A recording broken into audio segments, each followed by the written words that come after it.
하느님이시요 사람이신 그리스도의 시.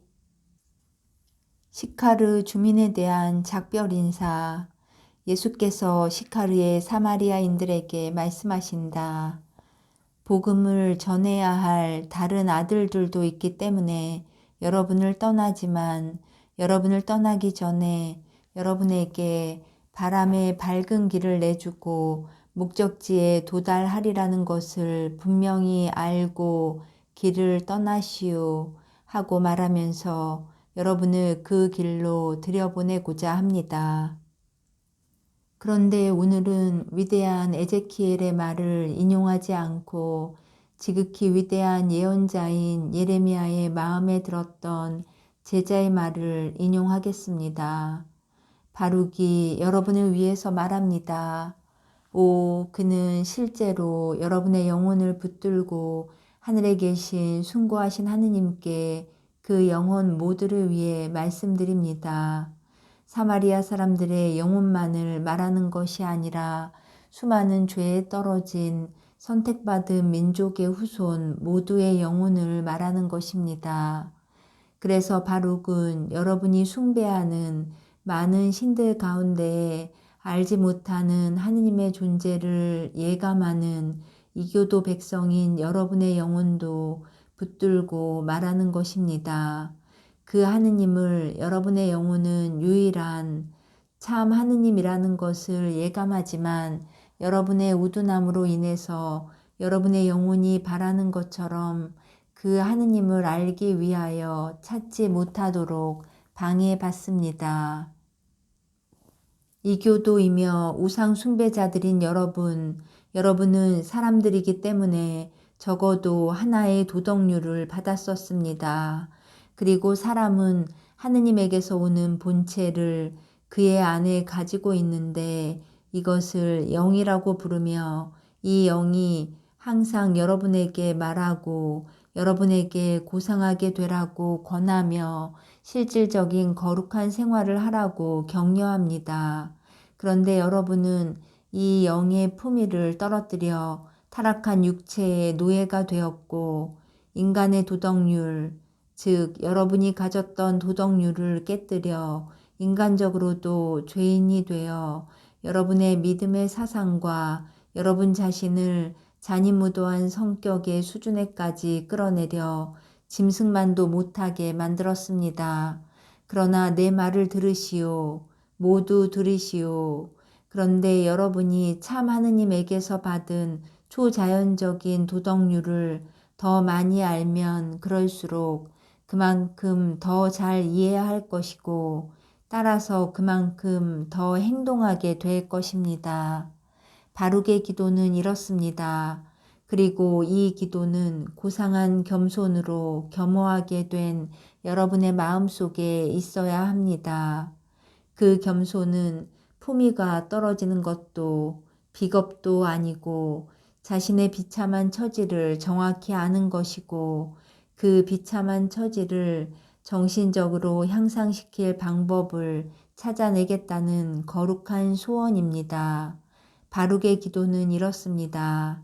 주님, 당신의 거룩한 집에서 우리를 굽어보시고 당신의 귀를 기울여 들어주소서. 주님, 당신의 눈을 뜨시고 굽어보시고 생각하소서. 심장이 먹고 끊어져 무덤 속에 있는 죽은 자들은 주님의 영광과 정의를 찬양하지 못할 것입니다. 그러나 크게 고민에 쌓여 살아있는 사람들, 즉 눈은 흐려지고 허리도 제대로 가누지 못하고 힘없이 걸어다니는 가난한 사람들이 주님의 영광과 정의를 드러냅니다. 그러면서 바룩은 겸손되이 웁니다. 그리고 모든 의로운 사람도 강하던 민족이 갈라지고 예속한 슬픈 민족이 되게 한 불행들을 보고 그것을 그 이름 그대로 부르면서 바룩과 같이 울어야 합니다. 우리는 당신의 말씀을 듣지 않았습니다. 당신은 당신의 종 예언자들을 통해서 하신 말씀을 이루시어 우리 임금들과 우리 조상들의 뼈가 무덤에서 파헤쳐지게 하셨습니다. 과연 그들은 낮의 뜨거운 햇볕과 밤의 찬 서리에 그대로 버려졌습니다. 도시의 사람들은 기근과 칼과 전염병의 심한 고통 속에서 죽어갔습니다. 그리고 당신께서는 당신의 이름을 부르고 사는 이스라엘과 유다의 성전을 오늘 이 모양으로 만드셨습니다. 그것은 그들의 죄악 때문이었습니다. 오 아버지의 아들들, 이렇게 말하지 마시오. 우리들의 성전도 너희들의 성전도 아름답게 다시 세워졌다고. 벼락을 맞아 꼭대기에서 뿌리까지 갈라진 나무는 살아남지 못합니다. 죽기 싫어하는 뿌리에서 돋아난 새싹들을 가지고 살아보려고 하면서 비참하게 가까스로 살기는 할 것입니다. 그러나 그것은 열매 없는 덤불이지 건강에 좋고 기분 좋은 열매가 많이 달리는 풍성한 나무는 결코 되지 못할 것입니다. 분리와 더불어 시작된 붕괴가 점점 더 심해져서 비록 물질적인 건물은 상하지 않고 아직 아름답고 새 것으로 보이지만은 그 안에 살고 있는 사람들을 해체시킵니다. 그리고 모든 초자연적인 불꽃이 꺼지고 성전에는 그 생명이 되는 사제들의 믿음과 사랑이 끊임없는 융합으로 유지되어야 존속할 수 있는 재단이 없는 때가 올 것입니다. 그리고 성전은 얼음장같이 차고 불이 꺼지고 더러워지고 송장이 가득해서 부패물이 될 것이고 그 위에 외국의 까마귀들과 하느님의 벌의 눈사태가 덮쳐 폐허를 만들 것입니다. 이스라엘의 아들들, 여러분의 구세주인 나와 함께 울면서 기도하시오. 내 목소리가 여러분의 목소리를 지원하기를 바랍니다. 그리고 그렇게 할 수 있는 내 목소리가 하느님의 옥좌에까지 파고들기를 바랍니다. 아버지의 아들 그리스도와 함께 기도하는 사람은 아들의 아버지이신 하느님께서 들어주십니다. 바르게 옛날 의로운 기도를 가지고 기도드립시다. 이제는 이스라엘의 전능하신 주 하느님, 우리가 괴로움과 절망에 빠져 당신을 향하여 부르짖습니다. 주님, 들어주소서. 그리고 자비를 베푸소서. 당신은 자비로우신 하느님이시니 당신 앞에서 죄를 지은 우리를 불쌍히 여기소서. 당신은 영원히 왕좌에 앉아 계신데 우리들은 영원히 죽어야 하겠습니까? 이스라엘의 전능하신 주 하느님, 죽은 이스라엘 사람들과 그들의 후손들이 드리는 기도를 들어주소서. 그들은 당신께 죄를 지었고 그들의 주 하느님이신 당신의 말씀을 듣지 않았습니다. 그래서 그들은 재난을 당하게 되었습니다. 당신은 이때에 우리 조상들의 그릇된 행실을 기억하지 마시고 당신의 능력과 이름을 생각하소서. 우리가 당신의 이름을 부르고 우리 조상들의 악을 우리 마음에서 물리치도록 불쌍히 여기소서. 이와 같이 기도하시오. 그리고 하느님의 지혜인 참된 지혜로 돌아옴으로써 실제로 회개하시오. 하느님의 지혜는 하느님의 계명의 책과 영원히 지속되는 율법에 들어있는데 하느님의 메시아인 내가 이 율법을 단순하고 변치 않는 형태로 다시 세상의 가난한 사람들에게 가져와서 그들에게 구속과 용서와 사랑과 평화의 시대에 기쁜 소식을 전합니다. 이 말을 믿는 사람은 영원한 생명에 이를 것입니다. 하느님의 메시아에게 친절했던 시카르의 주민 여러분, 나는 떠납니다. 내 평화를 여러분에게 남겨두고 갑니다. 더 계십시오. 또 오세요. 저희들에게 선생님이 말씀하신 것과 같이 말할 사람은 절대로 없을 것입니다. 제 어린 것에 강복을 주십시오. 거룩하신 선생님, 저를 위해 기도해 주십시오. 선생님의 옷의 술장식 하나를 축복으로 간직하게 허락해 주십시오. 아벨을 기억해 주십시오. 저 디모테오도요. 저 요라이도요. 모두 기억하겠습니다. 평화가 여러분에게 가기를 바랍니다. 그들은 시외 몇백 미터까지 예수를 배웅한다. 그런 다음 천천히 돌아간다. 사도들을 가르치심, 시카르의 여인에 대한 기적. 예수께서는 선인장 울타리를 스치시며 혼자 앞서서 걸어가신다. 선인장들은 잎이 없는 다른 초목들을 비웃으면서 가시돋친 커다란 팔레트 같은 몸에 햇빛을 받아 반짝인다. 그 몸에는 시간이 지나면서 벽돌 빛깔이 된 열매가 몇 개 남아있거나 붉은 빛깔을 띤 노란 빛깔의 철 잃은 꽃이 벌써 활짝 피거나 했다. 뒤에서는 사도들이 자기들끼리 이야기를 하는데 정말이지 선생님께 치아는 하지 않는 것 같다. 어느 순간 예수께서 갑자기 돌아서시며 말씀하신다. 바람이 어디서 불어오는지 쳐다보는 사람은 씨를 뿌리지 못하고 구름을 쳐다보고 있는 사람은 결코 거두어들이지를 못한다. 이것은 옛날 격언이다. 그러나 나는 이 견해를 그대로 따르겠다. 그런데 너희들이 보다시피 너희들이 세찬 바람을 염려해서 머무르기를 원치 않던 그곳에서 나는 씨를 뿌릴 수 있는 땅을 얻어만 놨다. 너희들의 구름이 있었는데도 말이 나온 김에 말하지만 자비가 그의 해를 보이려고 하는 곳에서 너희들이 구름을 보게 하는 것은 좋지 않다. 나는 벌써 수학을 했다고 확신한다. 그렇지만 그동안 아무도 선생님께 기적을 청하지 않았습니다. 그 사람들이 선생님을 믿는 믿음은 아주 이상한 믿음입니다. 그럼 토마 너는 기적을 청하는 것만이 믿음이 있다는 것을 증명한다고 생각하느냐? 내 생각은 틀렸다. 오히려 정반대이다. 믿기 위하여 기적을 원하는 사람은 확실한 증거가 되는 기적이 없으면 믿지 않을 것이다.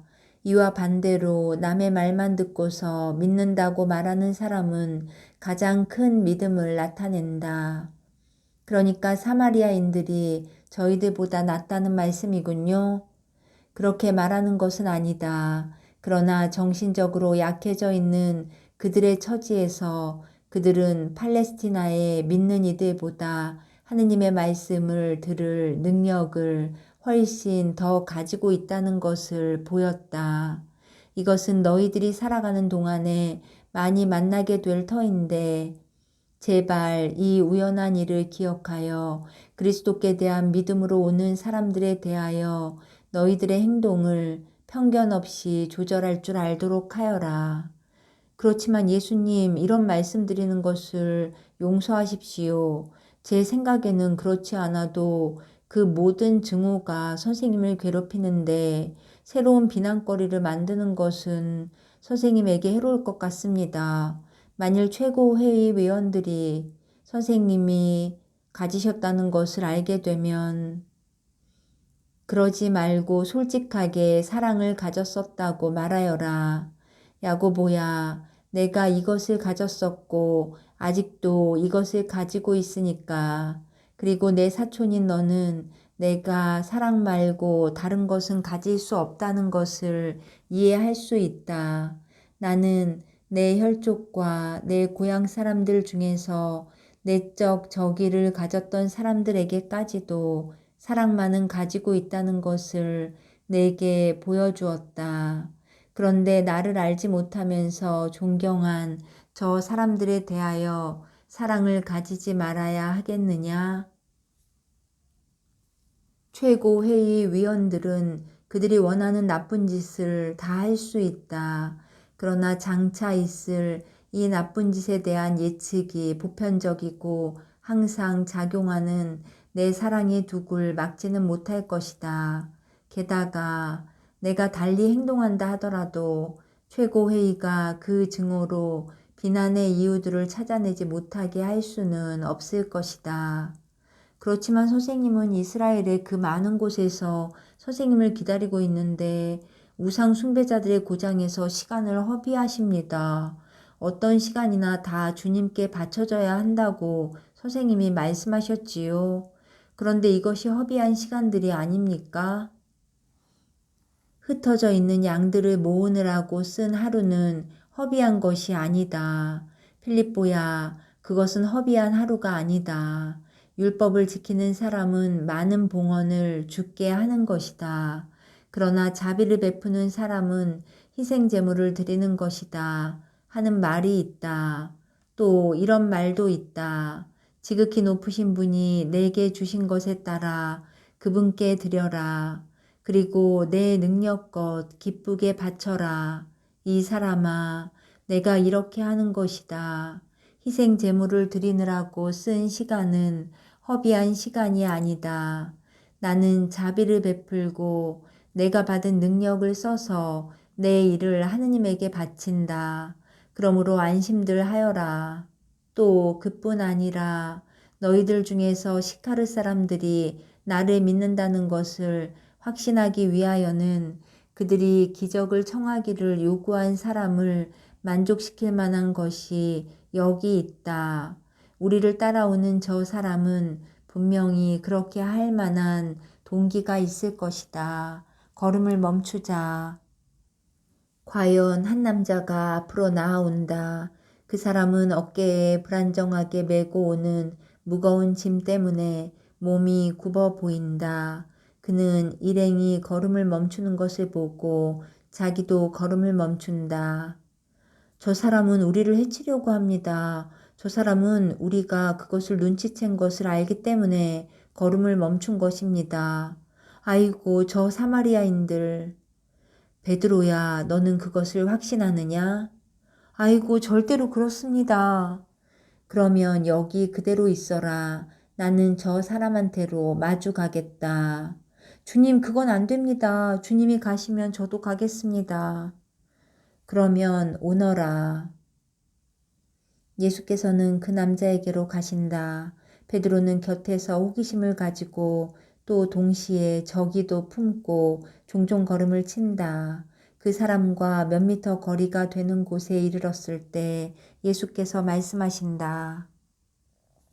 여보시오, 무슨 일입니까? 누구를 찾으십니까? 선생님이요. 그러면 왜 내가 시내에 있을 때 찾지 않았습니까? 감히 그러지를 못했습니다. 만일 선생님이 모든 사람 앞에서 저를 물리치셨더라면 저는 그것이 너무 고통스럽고 부끄러웠을 것입니다. 내가 제자들하고만 있을 때 이내 나를 부를 수 있었을 텐데요. 저는 포티나이처럼 선생님이 혼자 계실 때 만나기를 바랐었습니다. 저도 선생님과 단 둘이만 있을 만한 충분한 이유가 있습니다. 무슨 일입니까? 그렇게 힘들게 어깨에 메고 있는 것이 무엇입니까? 제 아내입니다. 마귀가 제 아내에게 붙어서 죽은 육체를 만들고 지능을 없애버렸습니다. 제가 음식을 먹여주고 옷을 입혀주고 어린아이처럼 업고 다녀야 합니다. 병 없이 이렇게 마귀가 들렸습니다. 사람들은 제 아내를 마귀 들린 여자라고 부릅니다. 이것이 저는 괴롭습니다. 저는 고생스럽기도 하고 비용도 듭니다. 보십시오. 남자는 어떤 부대에 싼 것처럼 겉옷으로 싼 꼼짝도 하지 않는 살덩어리인 그의 짐을 내려놓고 여자의 얼굴을 드러낸다. 여자는 아직 젊었으나 숨을 쉬지 않으면 죽은 것으로 생각할 만하였다. 눈을 감고 입을 반쯤 벌리고 있는 것이 마지막 숨이 넘어간 사람의 모습과 같았다. 예수께서 땅에 눕혀진 불쌍한 여자에게로 몸을 숙이시고 남자를 바라다 보시며 말씀하신다. 당신은 내가 할 수 있다고 믿습니까? 왜 그렇게 믿습니까? 선생님은 그리스도이시니까요. 그러나 당신은 그것을 증명할 만한 것을 아무것도 못 보았는데요. 저는 선생님의 말씀을 들었습니다. 제게는 그것이면 충분합니다. 베드로야, 들었느냐? 이렇게도 완전한 믿음을 보고 이제 내가 어떻게 해야 되겠다고 말하겠느냐? 아니, 선생님은 저는 아니 결국 선생님이 하십시오. 베드로는 매우 거북해한다. 그래, 내가 하마. 여보시오, 지켜보시오. 그러시면서 예수께서는 여자의 손을 잡으시고 명령하신다. 이 여자에게서 떠나라. 명령이다. 그때까지 꼼짝하지 않고 있던 여자가 처음에는 말없이 무섭게 경련을 하더니 다음에는 부르짖고 통곡을 하다가 마침내 큰 소리로 외치는데 그동안에 그때까지 감고 있던 눈을 뜨고 마치 악몽에서 깨어나는 것처럼 눈을 비빈다. 그리고는 진정이 되고 약간 어리둥절하여 주위를 둘러보고 우선 자기에게 미소를 보내는 알지 못하는 사람인 예수를 뚫어지게 바라본다. 그 여자가 자기가 누워있는 길에 먼지를 바라보고 길가에 돋아난 풀 한 무더기와 금방 피어나려고 하는 진주 같은 데이지의 희고 붉은 꽃망울이 풀 위에 앉아있는 것을 바라본다. 그리고는 그를 근심스럽게 바라보고 그의 일거일동을 주의 깊게 지켜보는 남편을 쳐다본다. 여자는 미소를 짓는다. 그리고는 그에게 돌아온 완전한 자유로 몸을 일으켜 남편의 품으로 숨어 들어가니 남편은 울면서 아내를 쓰다듬고 껴안는다. 어떻게 여기에 왜 이분은 누구예요? 이분은 메시아 예수님이야. 당신은 병이 들었었는데 이분이 고쳐주셨어. 이분을 많이 사랑한다고 말씀드려. 아이고, 그러면요. 고맙습니다. 그렇지만 제가 무슨 일이 있었어요? 내 아이들은 시몬. 저는 어제 기억이 안 나요. 그렇지만 아이들이 있었다는 게 기억나요. 예수께서 말씀하신다. 어제를 기억해서는 안 됩니다. 항상 오늘을 기억하시오. 그리고 착하게 사시오. 잘 가시오. 착하게들 사시오.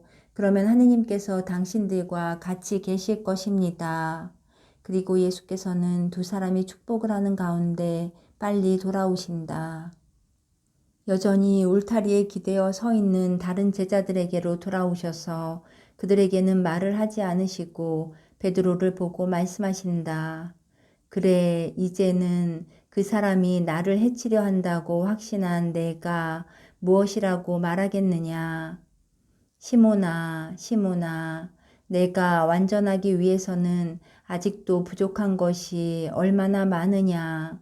명백한 우상숭배만 빼고는 너희들 모두가 저 사람들과 같은 죄를 가지고 있고 게다가 너희들의 판단에 교만도 가지고 있다. 이제는 식사를 하자. 밤이 되기 전에는 내가 도착하기를 바라던 곳에 도착하지 못하겠다. 더 나은 것을 찾아내지 못하면 어떤 헛간에서라도 자도록 하자. 12 제자는 마음속에 비난의 감정을 품은 채 말없이 앉아서 음식을 먹는다. 조용한 하루의 해가 부드럽게 물결치듯 평야 쪽으로 내려가는 들판을 비추고 있다. 식사가 끝난 다음에는 그들은 한동안 그대로 머물러 있다. 이윽고 예수께서 일어나시며 말씀하신다. 너 안드레아, 그리고 너 시몬, 오너라. 저 집이 호의적인 집인지 저기를 가진 집인지 가보겠다. 그러시면서 가신다. 그동안 다른 제자들은 별로 말을 하지 않고 그대로 그 자리에 있다. 그러다가 알페오의 야고보가 가리옷의 유다에게 말한다. 아니, 저기 오는 여자는 시카르의 그 여자 아니야? 맞아, 그 여자야. 옷을 보고 알아보겠어. 왜 오는 걸까? 저 갈 길을 가는 거지. 하고 베드로가 뽀르퉁에서 대답한다. 아니야, 저 여자는 손으로 눈에 햇빛을 막으면서 우리를 너무 뚫어지게 보고 있어. 그들은 그 여자를 지켜본다. 이윽고 그 여자는 그들 곁에 와서 아주 겸손한 태도로 묻는다. 당신들의 선생님은 어디 계십니까? 당신 갈 길이나 가시오. 그건 왜 묻소? 저는 선생님이 필요했습니다. 선생님은 여자들한테 빠지지는 않으시오. 하고 베드로가 퉁명스럽게 대답한다. 저도 그건 압니다. 여자들하고는 그러지 않으시지요. 그러나 저는 선생님이 필요한 여자의 영혼입니다. 가만 내버려 두게 하고 알페오의 유다가 충고한다. 그리고 포티나이에게 대답한다. 기다리시오. 곧 돌아오실 겁니다. 여인은 길이 구부러진 곳 한 구석에 서서 말없이 꼼짝 않고 있다. 그동안 모두는 그 여자를 상관하지 않고 내버려 둔다. 그러나 예수께서 빨리 돌아오시니 베드로가 말한다. 저기 선생님이 오시오. 당신이 말하고 싶은 걸 말씀드리시오. 그리고 빨리 끝내시오. 여인은 베드로에게는 대답도 하지 않고 예수의 발 앞에 가서 땅에까지 몸을 구부리고 말이 없다. 포티나이, 내게서 무엇을 청하시오? 주님의 도움을 청합니다. 저는 하도 약합니다. 그런데 다시는 죄를 짓지 않으려고 합니다. 이 말을 남자에게도 벌써 했습니다. 그러나 지금 저는 죄녀에 지나지 않고 아무것도 모르겠습니다. 선이라는 것을 저는 모릅니다. 저는 어떻게 해야 합니까? 선생님이 말씀해 주십시오. 저는 그저 진흙일 뿐입니다. 그렇지만 선생님의 말은 영혼들을 향해 가시느라고 길을 밟고 지나가십니다. 제 진흙도 짓밟으십시오. 그렇지만 제 영혼에까지 선생님의 조언을 가지고 오십시오. 이렇게 말하면서 그 여자는 운다. 당신은 여자 혼자이기 때문에 나를 따라올 수는 없을 것입니다. 그러나 당신이 사실로 죄를 다시 짓지 않기를 원하고 죄를 짓지 않는 지식을 가지고 싶으면 속죄의 정신을 가지고 집으로 돌아가 기다리시오. 당신과 같이 구제된 다른 여자들 중에 한 여인으로 당신의 속죄자에 가까이 가서 선행의 지식을 배울 수 있게 될 날이 올 것입니다. 가시오. 두려워 마시오. 죄를 짓지 않겠다는 지금의 당신 뜻에 충실하시오. 잘 가시오. 여인은 먼지에 입맞춤하고 일어나 몇 미터쯤 뒷걸음질 하다가 시카르를 향하여 떠나간다.